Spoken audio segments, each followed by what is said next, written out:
नमस्कार। आज हम लोग एक्सरसाइज 5.1 को आगे कंटिन्यू करेंगे। पिछले क्लास में भी हम लोग 5.1 पे ही किए थे, लेकिन कुछ पर्टिकुलर क्वेश्चन पर डिस्कशन किए थे।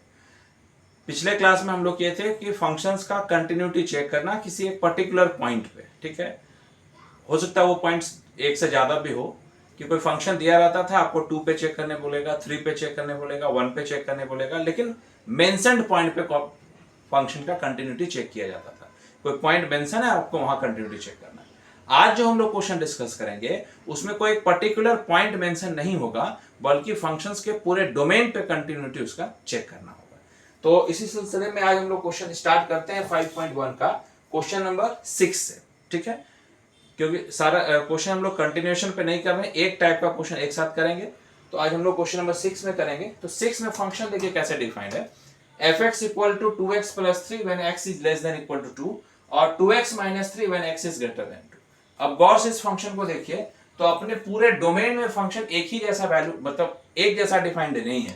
2 से कम में, जैसे अगर हमसे f1 के बारे में पूछा जाएगा तो 1 आप यहां नहीं डाल सकते, यहां डालेंगे, क्योंकि 1 is less than equal to 2, तब f1 का वैल्यू 5 होगा। लेकिन अगर हमसे पूछा जाएगा f5 का वैल्यू बताइए, तो 5 हम वहां नहीं डालेंगे, यहां डालेंगे। तो फंक्शन का चेंजिंग है। तो इसको हम लोग थोड़ा ऐसे लिख लिए समझने के लिए कि 2 से लेस में 2x प्लस 3 डिफाइंड है और 2 से मोर में 2x माइनस 3 डिफाइंड है। अब आप बताइए कि फंक्शंस का, इसमें क्वेश्चन यही है, find all points of discontinuity. अब देखिए 2 से कम में क्या होगा, तो 2 से कम में किसी एक एक पॉइंट पे हम कंटिन्यूटी चेक नहीं करेंगे। इसलिए नहीं करेंगे क्योंकि 2 से कम में थ्रू आउट फंक्शन एक जैसा डिफाइंड है, 2x प्लस 3। ठीक है, और 2 से मोर में भी थ्रू आउट एक जैसा डिफाइंड है, 2x माइनस 3। थोड़ा 2 पे प्रॉब्लम है क्योंकि 2 के लेफ्ट और राइट में फंक्शन अलग अलग डिफाइंड है। ठीक है, तो इस क्वेश्चन को हम लोग 3 केस में करेंगे। एक केस लेंगे जब हम 2 से कम पे बात डिस्कशन कर रहे हैं, उस समय फंक्शंस के कंटिन्यूटी के बारे में हम क्या बोलेंगे। एक केस लेंगे जब फंक्शन 2 से ज्यादा पे हम चेक करेंगे, और एक केस लेंगे जब हम एट x इक्वल टू 2 पे चेक करेंगे, जो पिछले क्लास में हम लोग करते थे कि कोई एक पॉइंट पे कंटिन्यूटी चेक किया जाता था। तो यहां पर हम लोग पहले केस 1 लेते हैं। Case 1, when x is less than 2, when x is less than 2, तो उसमें फंक्शन क्या है, f(x) equal to 2x plus 3। अब देखिए पिछले क्लास में भी हम लोग डिस्कस किए थे कि पॉलिनोमियल फंक्शन हर जगह कंटिन्यूअस होता है, और ये जो फंक्शन है 2x plus 3, this is a polynomial function. और हम लोग पढ़े हैं कि polynomial function is everywhere continuous. तो हम लोग यहां लिखेंगे कि since f(x) is a polynomial function, f(x) is a polynomial function, and we know that polynomial function is everywhere continuous। ठीक है, हर जगह कंटिन्यूअस है, everywhere continuous. therefore f(x) is continuous when x is less than 2, when x is less than 2, यानी x is less than 2 वाले conditions पे function continuous है, because it is a polynomial function. वहां पे पॉलिनोमियल फंक्शंस के रूप में defined है, इसलिए फंक्शन वहां पे कंटिन्यूअस है। तो एक केस 2 से कम वाले में फंक्शन का कंटिन्यूटी चेक हो गया। अब केस 2 लेंगे, दूसरा केस। ठीक है, केस 2 क्या लेंगे, when x is greater than 2, when x is greater than 2, 2 से ज्यादा में फंक्शन क्या डिफाइंड होगा, तो 2 से ज्यादा में देखिए फंक्शन क्या डिफाइंड है, 2x माइनस 3। लेकिन ये फिर से पॉलिनोमियल फंक्शन है, तो सेम आर्गुमेंट होगा कि f(x) is a polynomial function and we know that polynomial function is everywhere continuous, so f(x) is continuous when x is greater than 2। तो देखिए दो चीज हम लोग चेक कर लिए कि 2 से कम में यानी माइनस इंफिनिटी से लेकर 2 तक वाले इंटरवल पे, इस इंटरवल पे फंक्शन कंटिन्यूअस है। फिर 2 से ज्यादा में इस इंटरवल पे भी फंक्शन कंटिन्यूअस है, क्योंकि दोनों ही इंटरवल में फंक्शन पॉलिनोमियल के रूप में डिफाइंड है, तो इसलिए फंक्शन कंटिन्यूअस है। लेकिन अभी आपका एक पॉइंट 2 छूट रहा है, 2 पे हम लोग चेक नहीं कर पाए कि फंक्शन कंटिन्यूअस है या नहीं है। तो अगला जो थर्ड केस होगा वो होगा एट x इक्वल टू 2। ठीक है, तो अब हम लोग लिखेंगे एट एक्स इक्वल टू 2।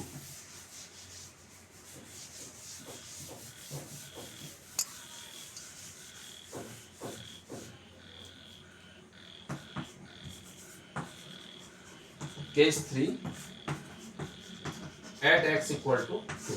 ठीक है, तो जब किसी पर्टिकुलर पॉइंट पे फंक्शन चेक करते, कंटिन्यू चेक करते तो क्या करते थे, एलएचएल निकालते थे, आरएचएल निकालते थे और वैल्यू ऑफ द फंक्शन निकालते थे। तो वही काम हम लोग यहां भी करेंगे। ठीक है, तो L H L at x equal to 2 क्या हो जाएगा, limit x tending to 2 minus f x. अब 2 से कम में फंक्शन क्या डिफाइंड है, तो लिमिट x टेंडिंग टू 2 लिख देंगे, और 2 से कम में फंक्शन क्या डिफाइंड है, तो 2x प्लस 3 डिफाइंड है। अब यहां जब वैल्यू डालेंगे तो ये आ जाएगा 7। ठीक है, अब आरएचएल निकालेंगे, RHL at x equal to 2, तो limit x tending to 2 plus f x. अब 2 से ज्यादा में फंक्शन क्या डिफाइंड है, तो 2 से ज्यादा में फंक्शन डिफाइंड है 2x माइनस 3। अब यहां 2 डालेंगे तो 2 2 जब 4 माइनस 3, तो दैट इज 1। ठीक है, तो देखिए लेफ्ट हैंड लिमिट फंक्शन का 2 पर 7 आ गया और राइट हैंड लिमिट फंक्शन का 2 पर 1 आ गया, तो दोनों डिफरेंट आ गया। तो इसका मतलब 2 पे तो फंक्शन का लिमिट ही एग्जिस्ट नहीं कर रहा है। तो जब लिमिट एग्जिस्ट नहीं कर रहा है तो ऑब्वियस है कि फंक्शन डिसकंटिन्यूअस होगा एट x इक्वल टू 2। तो यहां लिखेंगे कि since limit x tending to 2 minus f x is not equal to limit x tending to 2 plus f x, implies that f is discontinuous at x equal to 2 पे function discontinuous हो गया। अब फिर से देखिए, क्योंकि पूरे रियल लाइन पे इसके कंटिन्यूटी को हम 3 केस में देखें। पहले वाले केस में देखें तो पता चला फंक्शन कंटिन्यूअस है, यानी उस केस में कोई भी पॉइंट ऑफ डिसकंटिन्यूटी नहीं था क्योंकि फंक्शन डिसकंटिन्यूअस था। जो सेकेंड वाला केस था 2 से ज्यादा वाला में, उसमें भी फंक्शन कंटिन्यूअस था, इसलिए वहां भी कोई पॉइंट ऑफ डिसकंटिन्यूटी नहीं था। अब एक जो बचा था हम लोग एट x इक्वल टू 2, तो 2 पे फंक्शन डिसकंटिन्यूअस हो गया और यही एक पॉइंट मिला जहां फंक्शन डिसकंटिन्यूअस है। तो हम लोग लिखेंगे only x equal to 2 is point of discontinuity. इसके बाद हम लोग लिखेंगे कि only x equal to 2 is point of discontinuity.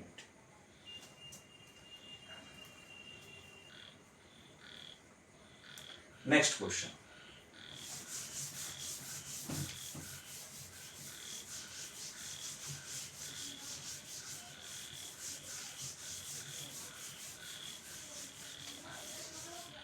Question number 7,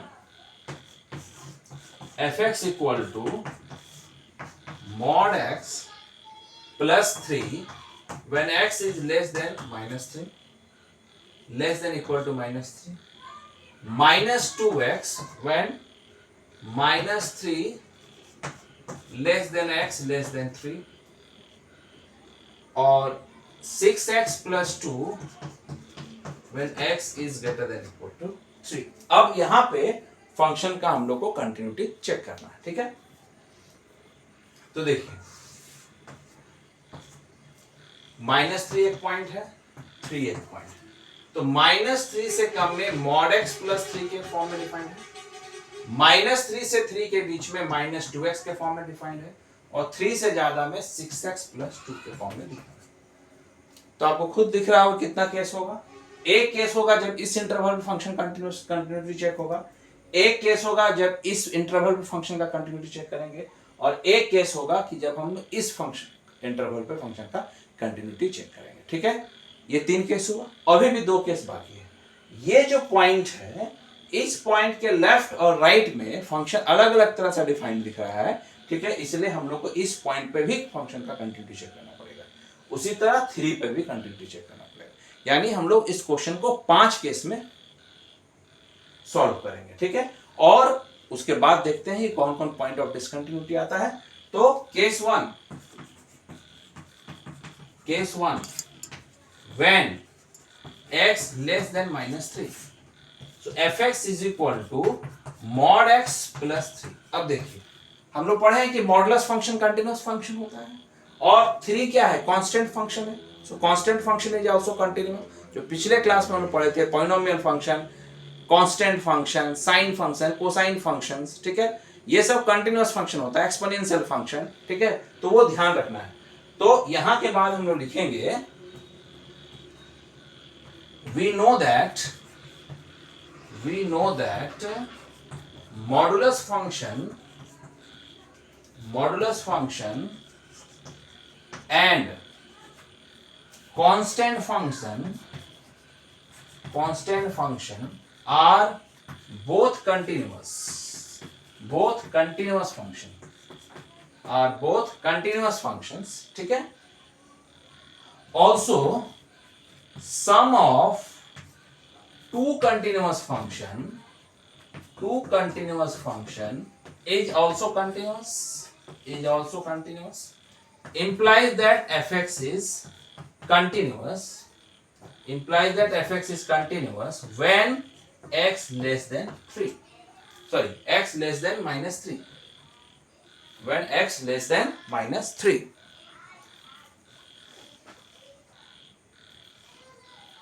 ठीक है।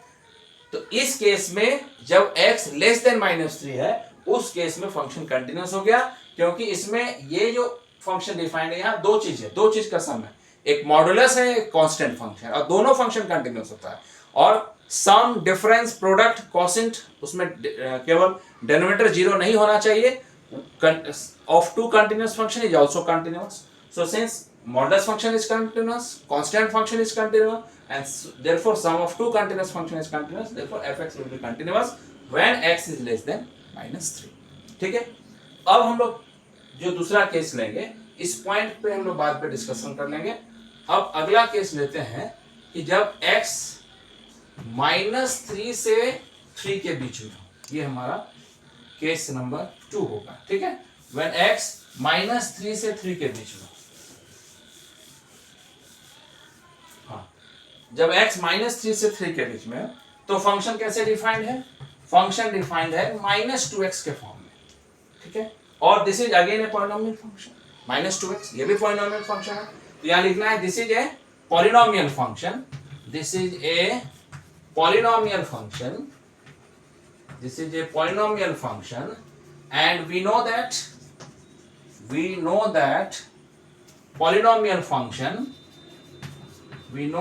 polynomial function is continuous function. Therefore fx is continuous when x lies between -3 to 3. fx is continuous when x lies between -3 to 3, ठीक है। तो case 2 में भी function continuous हो गया। अब हम लोग आते हैं केस 3 में। तो केस 3 क्या लेंगे, इसको अपने से भी लिख सकते हैं आप लोग। केस 3 क्या होगा? when x is greater than 3, वहां पे फंक्शन क्या डिफाइंड है? 6x + 2। सेम आर्गुमेंट यहां भी वही होगा, क्योंकि ये भी एक पॉलिनोमियल फंक्शन है और पॉलिनोमियल फंक्शन हर जगह कंटिन्यूअस होता है, तो इस कंडीशन में भी फंक्शन कंटिन्यूअस हो गया। तो देखिए, जो अभी तक हम लोग 3 केस लिए, तीनों केस में फंक्शन कंटिन्यूअस ही मिला, यानी अभी तक का जो डिस्कशन हुआ उसमें फंक्शन का कोई भी डिसकंटिन्यूटी का पॉइंट नहीं मिला, ठीक है। अभी भी 2 केसेस बाकी हैं। एक है कि जब आप कंटिन्यूटी -3 पे चेक करेंगे, और एक है कि जब हम कंटिन्यूटी 3 पे चेक करेंगे, ठीक है। तो इसको लिख लीजिएगा। अब हम केस 4 पे आते हैं। Case 4, when at x = -3। अब क्योंकि -3 के लेफ्ट में फंक्शन कुछ और डिफाइंड है, -3 के राइट में फंक्शन कुछ और डिफाइंड है, इसलिए हम लोग यहाँ पे LHL RHL से चेक करेंगे, ठीक है। तो LHL at x = -3, LHL at x = -3, तो limit x tending to -3 minus fx, so limit x tending to -3।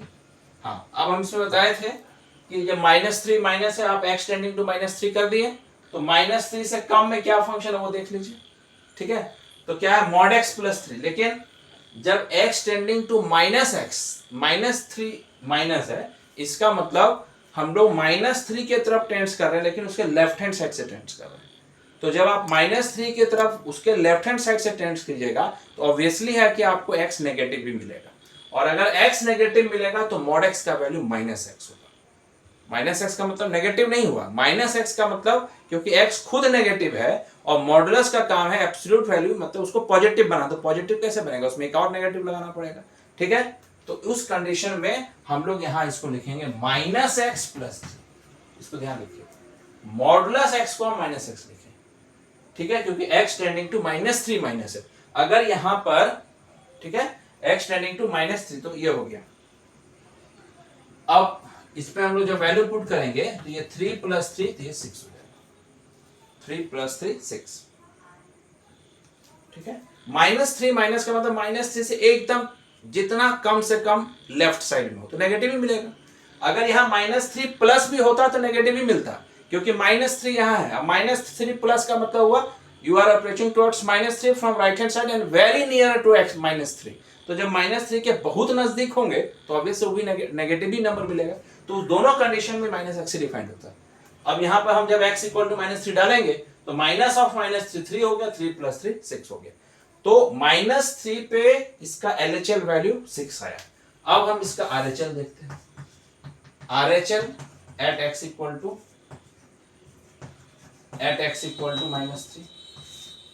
तो limit x tending to -3 plus fx, so limit x tending to -3, लेकिन -3 plus fx, -3 से ज्यादा में क्या डिफाइंड है function, तो -2x defined, तो -2x।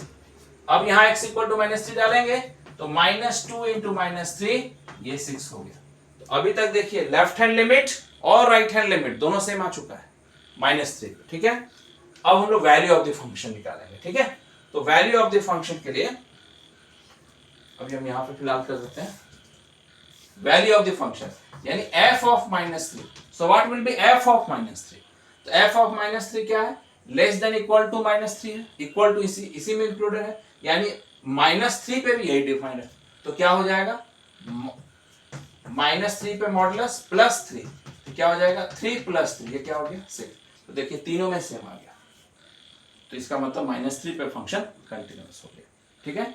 तो यहां के बाद हम लोग लिखेंगे limit x tending to -3 minus, या LHL at x = -3 equal to RHL at x = -3 equal to f of -3, है ना, ये लिखना है। LHL at x = -3 equal to RHL at x = -3 equal to f of -3, therefore f is continuous at x = -3। तो -3 पे function continuous हो गया। अब सिर्फ चेक करना रह गया 3, ठीक है।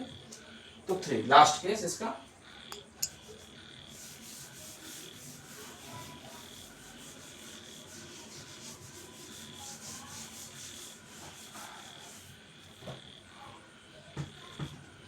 LHL at x = 3, so limit x tending to 3 minus fx, limit x tending to 3। अब 3 से कम में क्या डिफाइंड है, 3 से कम में देखिए यहाँ पे नंबर मिट गया अभी, तो 3 से कम में ये डिफाइंड है -2x, ठीक है। 3 माइनस मतलब 3 से थोड़ा कम, है ना, तो -2x डिफाइंड है। अब यहाँ 3 डाल देंगे तो ये हो गया -6। RHL निकालते हैं, RHL at x = 3, so limit x tending to 3 plus fx, so limit x tending to 3, अब 3 से जस्ट थोड़ा ज्यादा पे क्या डिफाइंड है, तो 6x + 2 डिफाइंड है। अब यहां पर जब हम 3 डालेंगे तो ये आ जाएगा 20। तो देखिए लेफ्ट हैंड लिमिट और राइट हैंड लिमिट अलग अलग आ गया, तो since limit x tending to -3 पे ना 3 minus fx is not equal to limit x tending to 3 plus fx, therefore f is discontinuous at x = 3। पूरे डिस्कशन में लास्ट केस में ही क्या फंक्शन डिसकंटिन्यूअस दिखा, और वो 3 पर, तो यानी यहां के बाद लिखेंगे only x = 3 is point of discontinuity, only x = 3 is point of discontinuity, ये होगा इसका।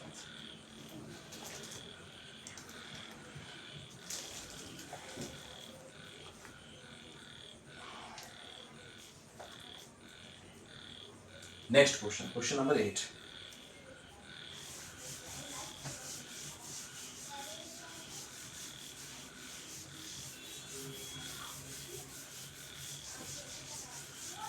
Question number 8।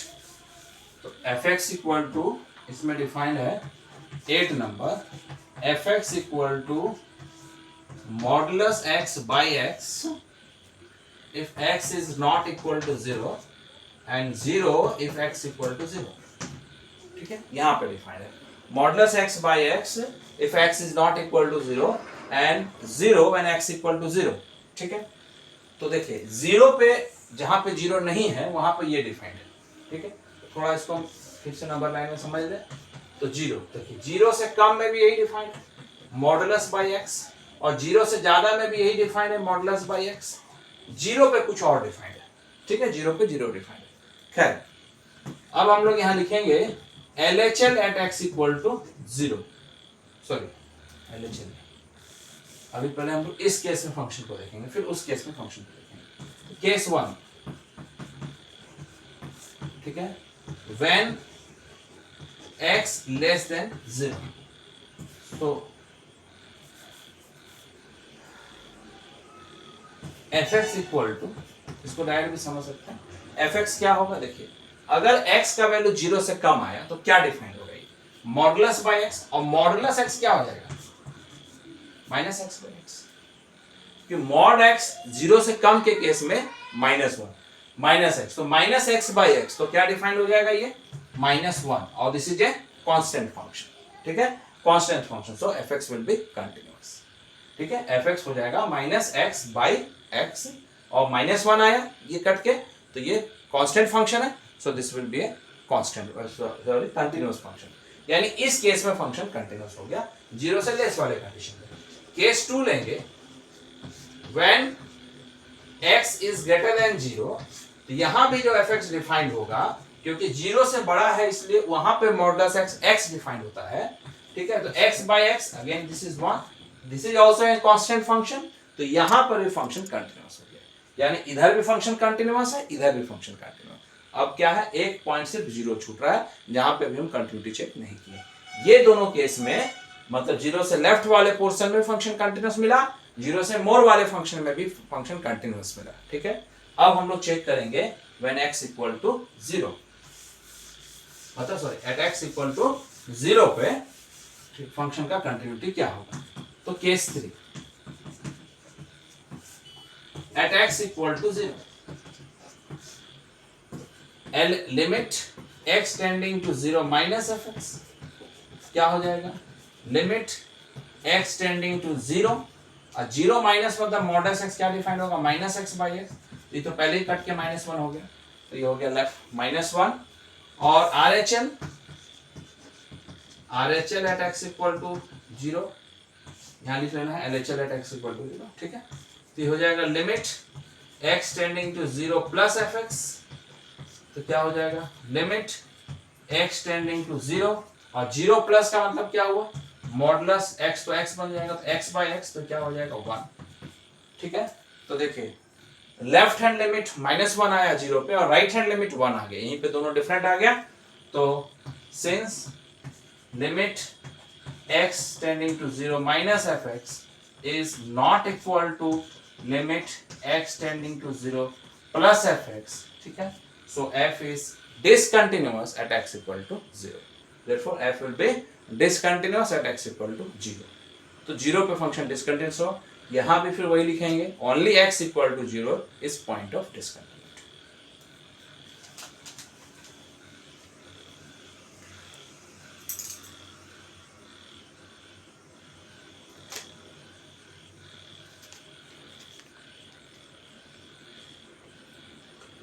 अगर ये दोनों सेम आ जाता तो हम लोग फिर f0 पे चेक करते कि वो आ रहा है। ठीक है, अब क्वेश्चन नंबर 9 जो है उसको बना सकते हैं।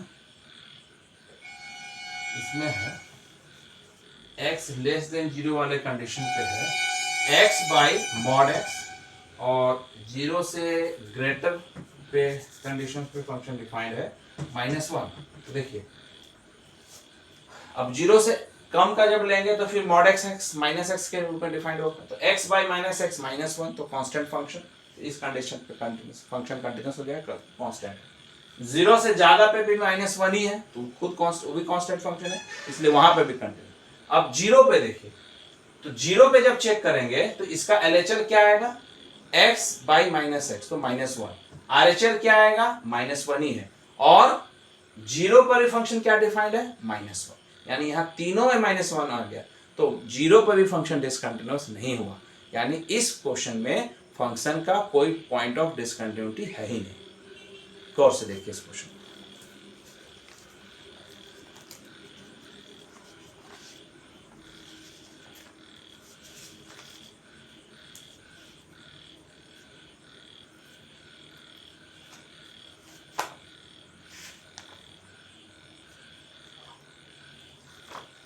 आ गया समझ में, क्योंकि जीरो से कम में माइनस वन है जो कांस्टेंट फंक्शन है इसलिए कंटिन्यूअस, जीरो से ज्यादा में भी माइनस वन है तो कांस्टेंट फंक्शन है कंटिन्यूअस, और जीरो पे भी जब लेफ्ट हम चेक करेंगे जैसा इसमें बनाए थे, तो इसमें x बाई माइनस एक्स आ जाएगा, ये देखिए ये माइनस वन हो गया, जीरो से ज्यादा पे तो डायरेक्ट वैल्यू ही माइनस वन दिया हुआ है, तो ये माइनस वन ही हो गया, तो ये दोनों सेम हो गया, और एफ जीरो भी माइनस वन ही है, तो तीनों सेम हो गया, यानी जीरो पे भी कंटिन्यूअस ही निकल गया, तो कहीं पे डिसकंटिन्यूअस हुआ ही नहीं, तो इसलिए लिखेंगे there is no point of discontinuity. Question number 10,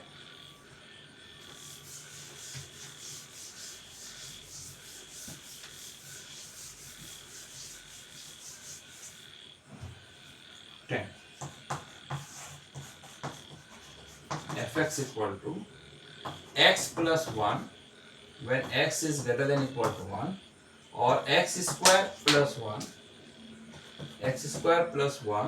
when x is less than 1। अब थोड़ा हम स्किप करेंगे, देखिए 1 पे एक ही जगह 1, तो 1 से कम में x स्क्वायर प्लस 1 डिफाइंड है, 1 से ज्यादा में x प्लस 1 डिफाइंड है। फिर से देखिए यहाँ भी तीन केस होगा, केस 1, अब थोड़ा case 1 when x is less than 1, यहाँ पे फंक्शन क्या डिफाइंड है, x स्क्वायर प्लस 1। अब कुछ स्किप कर रहे हैं, आप लिख सकते हैं this is a polynomial function and we know that polynomial function is everywhere continuous, therefore continuous, तो इस कंडीशन पे फंक्शन कंटीन्यूअस हो गया। केस 2 यहाँ भी क्या है function fx equal to x plus 1 defined है, again this is a polynomial function so continuous, तो इस केस 1 में भी कंटीन्यूअस हो गया, 1 से लेस पे भी कंटीन्यूअस, 1 से मोर पे भी कंटीन्यूअस, अब सिर्फ बात रह गया 1 पे कंटीन्यूटी चेक करना, ठीक है, तो 1 पे कंटीन्यूटी चेक करेंगे।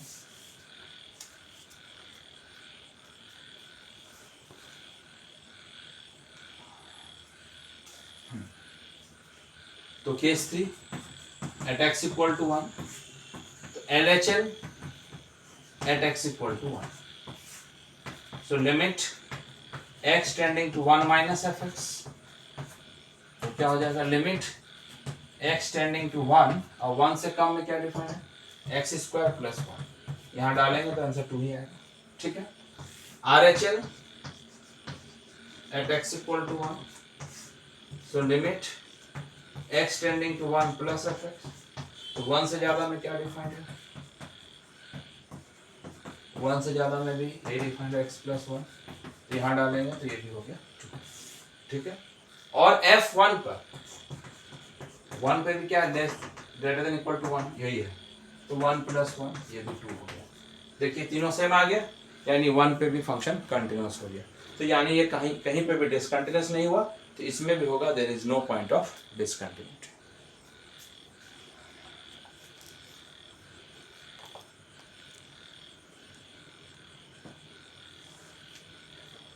क्वेश्चन नंबर 11,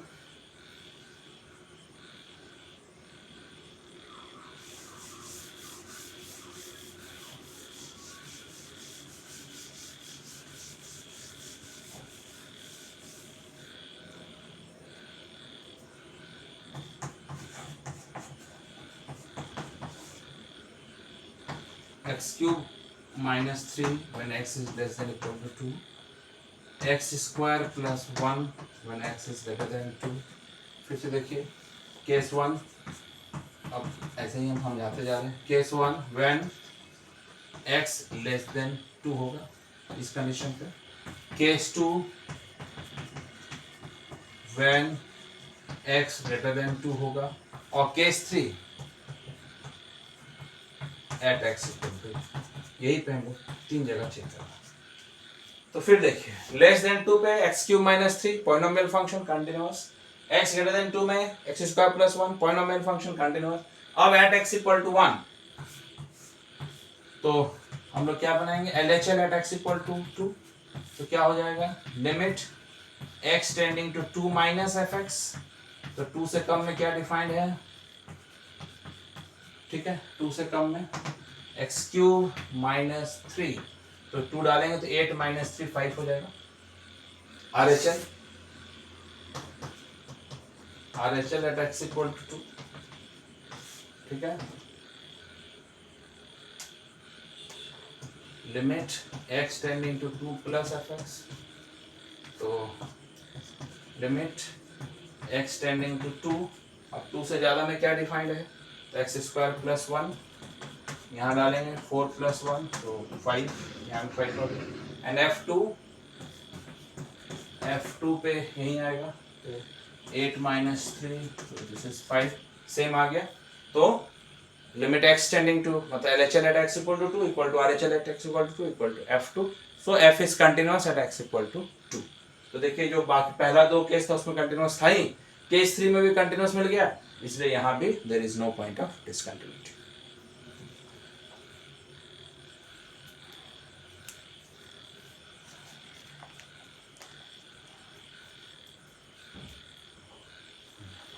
अब question number 12,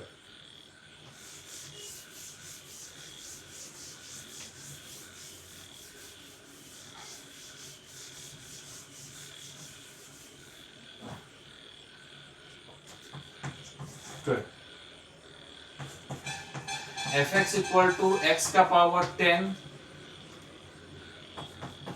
1 x less than equal to 1 और x square if x is greater than 1, ठीक है। तो फिर केस 1 क्या होगा, when x less than equal to less than 1, इस कंडीशन में फंक्शन क्या होगा, fx इक्वल टू x का पावर, आप जिस तरीके से पहले हम करते आ रहे उसी तरह करना है, हम शॉर्ट में आपको समझाते जा रहे हैं। fx इक्वल टू x का power 10 minus 1 polynomial function, so continuous, ठीक है। केस 2 जो लेंगे हम वो लेंगे when x is greater than 1, इस कंडीशन में भी फंक्शन क्या डिफाइंड है, x square, so again polynomial function, so continuous, इस कंडीशन में कंटिन्यूअस है। अब सिर्फ बात रह गया 1 पर, ठीक है, तो केस 3 होगा वो, और उसमें पहले हम लोग LHL चेक करेंगे, तो LHL at x equal to 1, तो क्या हो जाएगा, limit x tending to 1 minus fx, so limit x tending to 1 and what is 1 minus, this is x to the power 10 minus 1, जब इसमें डालेंगे तो 1 का पावर 10 1, तो 1 माइनस 1 सो 0, LHL तो 0 आ गया। RHL देखिए, RHL at x equal to 1, तो limit x tending to 1 plus fx, तो 1 से ज़्यादा में क्या डिफाइंड है, x square, so limit x tending to 1, this is x square, यहाँ डालेंगे तो 1, तो LHL RHL सेम नहीं आया है ना, तो 1 पे फंक्शन डिसकंटिन्यूअस हो गया, तो यहाँ पे एक पॉइंट मिला 1, तो यहाँ लिखेंगे only x equal to 1 is point of discontinuity, only x equal to 1 is point of discontinuity.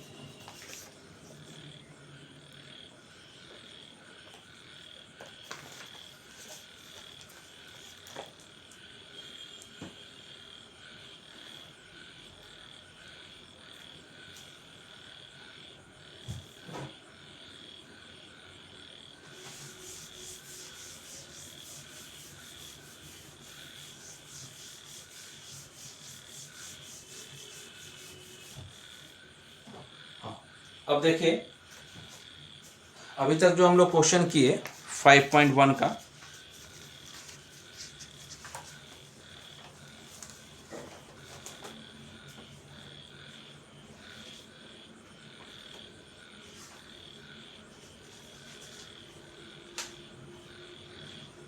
हाँ 5.1 में क्वेश्चन नंबर 6, 7, 8, 9, 10 11, ठीक है, और फिर क्वेश्चन नंबर 12 तक हुआ।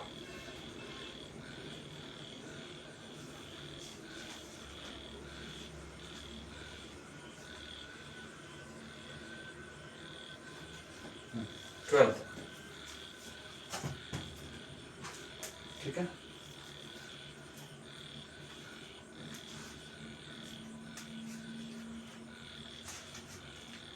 तो 12 तक में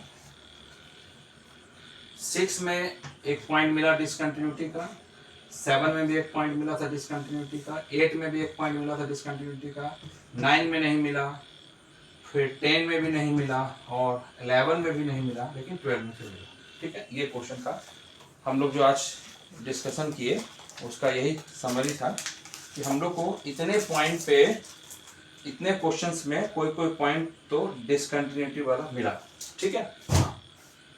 6, 7, 8 और 12, ये जो 4 क्वेश्चन है, इस चारों क्वेश्चन में कोई ना कोई पॉइंट डिसकंटिन्यूटी का था।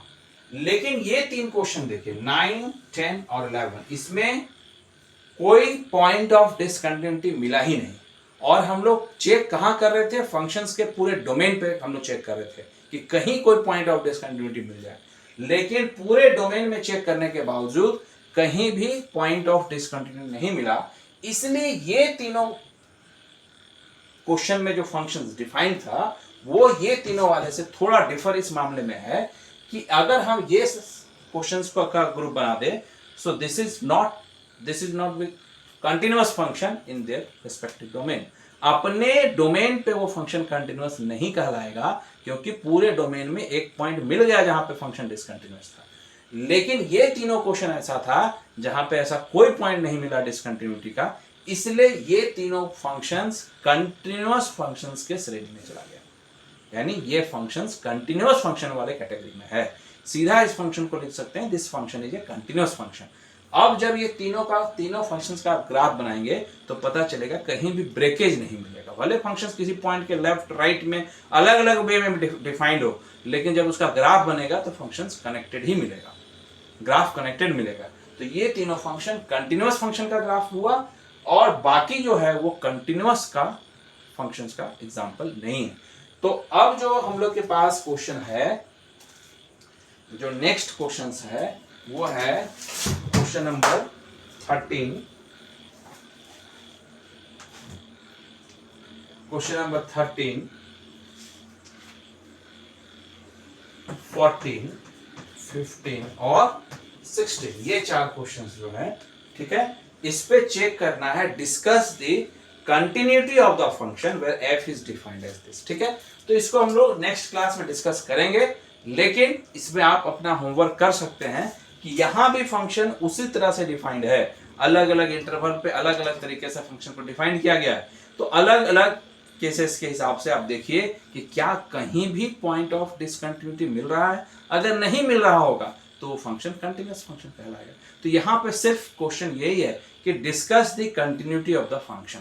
तो अगर मिल गया तो फंक्शन इज नॉट कंटिन्यूअस, अगर कहीं डिसकंटिन्यूटी का पॉइंट नहीं मिला तो function will be continuous function, ठीक है। तो अब इसी से लिंक करके हम लोग नेक्स्ट क्लास में इन सारे क्वेश्चंस पे डिस्कशन करेंगे। आप थोड़ा उसको देख भी सकते हैं।